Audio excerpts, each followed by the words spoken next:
Ya, pemirsa, ancaman di depan mata saat ini tidak hanya virus corona, tetapi juga kemiskinan dan pengangguran yang angkanya terus meningkat.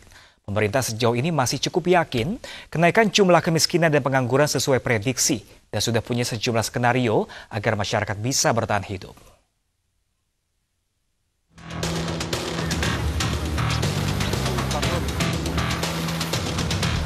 Sekarang udah pengurangan, harus kena juga. Ya, sudah tidak punya tempat tinggal. Nama pria ini Muhammad Supriyadi, korban PHK karena pandemi corona. Ia tinggal bersama istri dan 2 anak di Lagoa, Jakarta Utara. Ini bukan rumahnya, melainkan kontrakan yang harus ia bayar setiap bulan.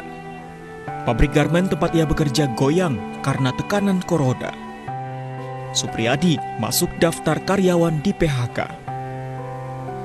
Corona benar-benar membuatnya menderita karena harus membesarkan 2 anaknya yang kecil di saat tak punya kerjaan dan pemasukan. Dan sekarang udah pengurangan, harus kena juga. Ya, alasan pengurangannya karena virus corona ini, COVID-19, jadi karyawannya dikurangin tadi. Ibu kota Jakarta, jantung ekonomi nasional pun tak mampu menahan ganasnya sebaran virus corona. Satu persatu, karyawan kena pemutusan hubungan kerja.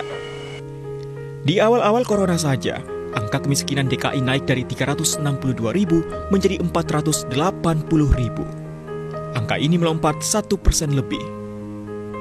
Hingga saat ini, angkanya dipastikan bertambah karena pemutusan hubungan kerja di perusahaan masih terus terjadi.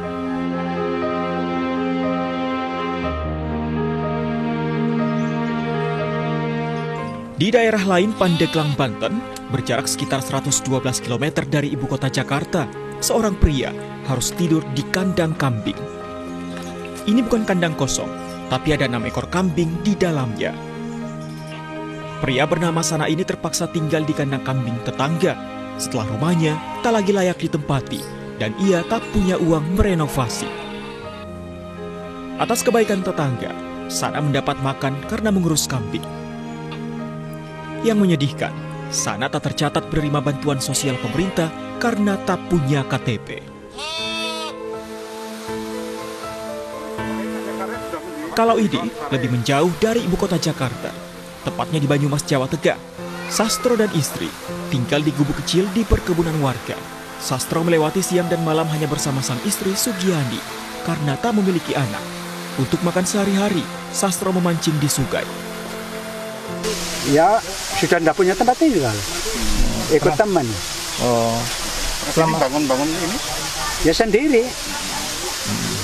Bangun sendiri karena bingung sih ya. Nggak punya tempat tinggal. Ya, apa adanya lah.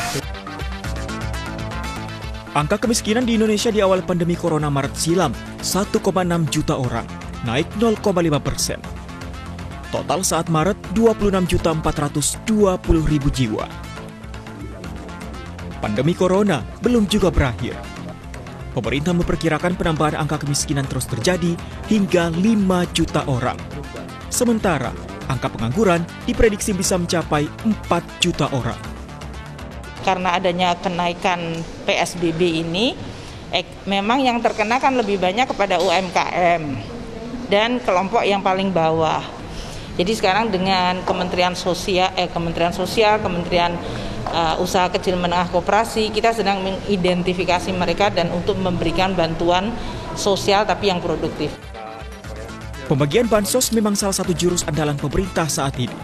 Tapi, carut-marut data di lapangan kerap membuat bantuan salah sasaran.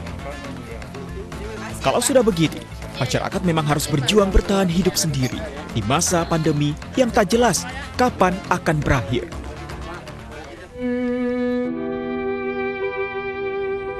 Perjuangan bertahan hidup menjadi lebih berat dan sesak ketika harus berdampingan dengan kenyataan ada anggota keluarga meninggal karena virus corona. Tim Liputan iNews melaporkan.